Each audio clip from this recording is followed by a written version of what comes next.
श्री शिवाय नमस्तुभ्यम दोस्तों, हर हर महादेव। कैसे हैं आप? आशा करती हूँ सब ठीक होंगे और सुरक्षित होंगे। दोस्तों आज हम बात करेंगे फूल की, पुष्प की, कि भगवान को हमें पुष्प किस प्रकार से समर्पित करना चाहिए। और बात करेंगे कि हमारे घर में लड़ाई झगड़े होते हैं, बहुत टेंशनें रहती हैं, बहुत कष्ट रहता है, उस उपाय के बारे में। तो चलिए जानते हैं दोस्तों इस उपाय के बारे में और पुष्प के बारे में चर्चा करते हैं। दोस्तों पूज्य गुरुदेव की कथा सुन करके और समझ करके बहुत सुंदर सी बात और उपाय लेकर के आई हूँ मैं। तो दोस्तों समझने का प्रयास कीजिएगा। अगर कोई बात समझ में ना आए तो आप कमेंट करके पूछ लेना। आगे बढ़ने से पहले अगर मेरे चैनल पर नए आए हैं तो चैनल को सब्सक्राइब कर दीजिए, वीडियो को लाइक कर दीजिए और कमेंट में श्री शिवाय नमस्तुभ्यम अवश्य लिखिए, या भगवान का कोई सा भी प्यारा सा नाम आपको जो पसंद हो, जो अच्छा लगता हो, वो जरूर लिखिएगा। चलिए जानते हैं दोस्तों हमें फूल किस प्रकार से चढ़ाना चाहिए। बहुत सी माता बहनें ये गलती करती हैं कि फूल की डंडी को भोलेनाथ की, भगवान की तरफ रख देती हैं और फूल का मुख अपनी तरफ कर लेती हैं। तो पूज्य गुरुदेव कहते हैं कि इस प्रकार से फूल हमें कभी नहीं चढ़ाना चाहिए। कहते हैं कि महादेव हमें डंडी ही प्रदान करते हैं जब हम फूल इस तरह से चढ़ाते हैं। कोई भी अगर वो कार्य के लिए, कोई भी हमारी कामना पूरी करने के लिए वो खड़े होते हैं तो उनकी डंडी चुभती है। पूज्य गुरुदेव के वचन ये हैं। तो हमें फूल इस तरह से नहीं चढ़ाना चाहिए। फूल का मुख हमेशा हमें महादेव की तरफ रखना चाहिए। हम सजाते हैं, उनको श्रृंगार करते हैं, लेकिन फूल का हम मुख अपनी तरफ रख लेते हैं और डंडी का मुख कर देते हैं बाबा की तरफ, महादेव की तरफ। तो आपको इस प्रकार से फूल नहीं चढ़ाना। इस तरह से देखिए, इस तरह से फूल समर्पित करना है। और अगर ऊपर समर्पित कर रहे हैं तो भी फूल का मुख इस तरह से होना चाहिए दोस्तों, इस तरह से हो, डंडी का मुख नहीं होना चाहिए। इसी प्रकार से दोस्तों बेलपत्री भी उल्टी समर्पित की जाती है। भोलेनाथ सीधी बेलपत्री अगर समर्पित करोगे तो उनको स्वीकार नहीं होती, आपको हमेशा उल्टा ही समर्पित करना है।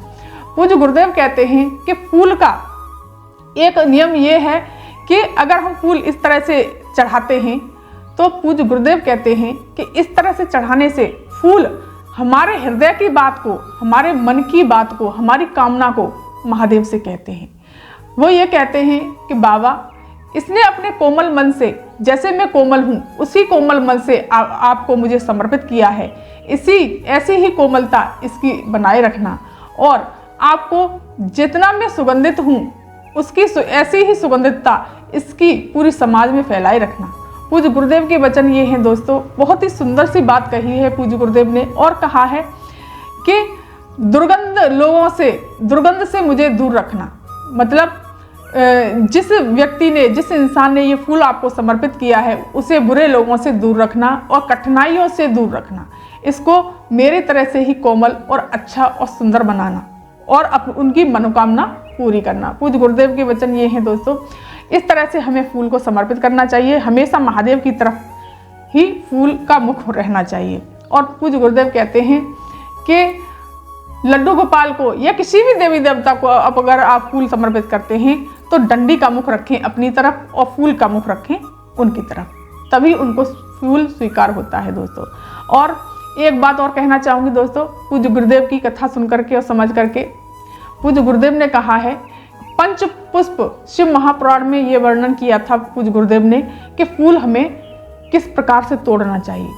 हम फूल नहा धो के तोड़ लेते हैं। पूज्य गुरुदेव मना करते हैं कि हमें फूल बिना नहाए बाहर से कहीं भी, अगर आपकी क्यारी में या कहीं बाहर फूल लगे हुए हैं तो बिना नहाए धोए फूलों को अपनी टोकरी में ला करके और रख दीजिए। उसके बाद नहा धोने के पश्चात में आपको पूजा के लिए वो इस्तेमाल करना चाहिए। फूल हमें बिना नहाए ही तोड़ने चाहिए। और चलिए जानते हैं दोस्तों, इसके बारे में तो बात हो गई।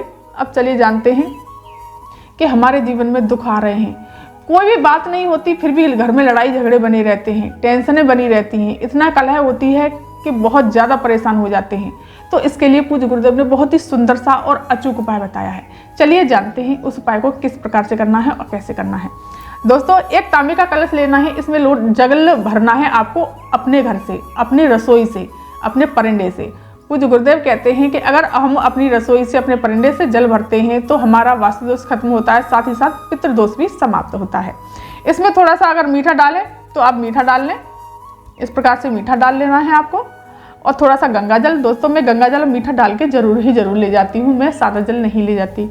आप ले जाना चाहते हैं तो वैसे कोई गलत नहीं है, बुराई नहीं है, लेकिन आप डालना चाहते हैं तो डाल सकते हैं। इसको लेकर के आप दीपक ले लीजिए, चंदन ले लीजिए, चावल ले लीजिए, जो भी अगर पूजा की सामग्री ले जाना चाहते हैं तो ले जा सकते हैं।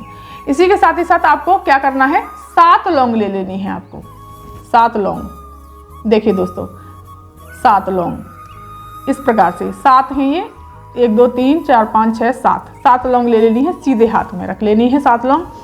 एक ले लेनी है आपको काली मिर्ची, ये देखो दोस्तों काली मिर्ची, एक काली मिर्ची चाहिए आपको। और थोड़े से ले लेने हैं तिल, काले तिल दोस्तों, इस प्रकार से आपको काले तिल रख लेने हैं।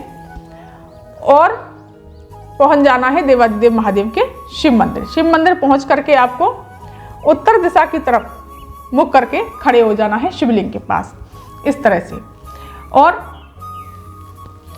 दोस्तों फिर आपको जल समर्पित करना है। पहले गणेश जी के स्थान पर श्री शिवाय नमस्ते मंत्र का जाप करते हुए इस तरह से, फिर कार्तिकेय जी के स्थान पर, फिर माता सुखसुंदरी के स्थान पर, फिर माता रानी के हस्तकमल पर, फिर श्री शिवाय नमस्ते मंत्र का जाप करते हुए इस प्रकार से जल सारा का सारा समर्पित कर देना है।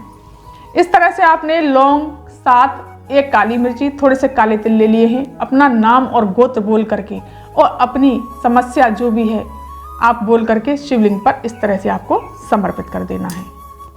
समर्पित करके और वहीं पर थोड़ी देर बैठ करके उनसे प्रार्थना करनी है, उनसे कामना करनी है, अपने दुखों को प्रकट करना है। और समर्पित करने के पश्चात आपको चंदन का इस तरह से त्रिपुंड बना देना है, चंदन से त्रिपुंड बना दीजिए। और फिर एक आपको दीपक प्रज्वलित कर लेना है। दीप प्रज्वलित करने के पश्चात आपको थोड़ी देर वहीं बैठना है, अपनी कामना कहनी है, अपने दुखों को कहना है।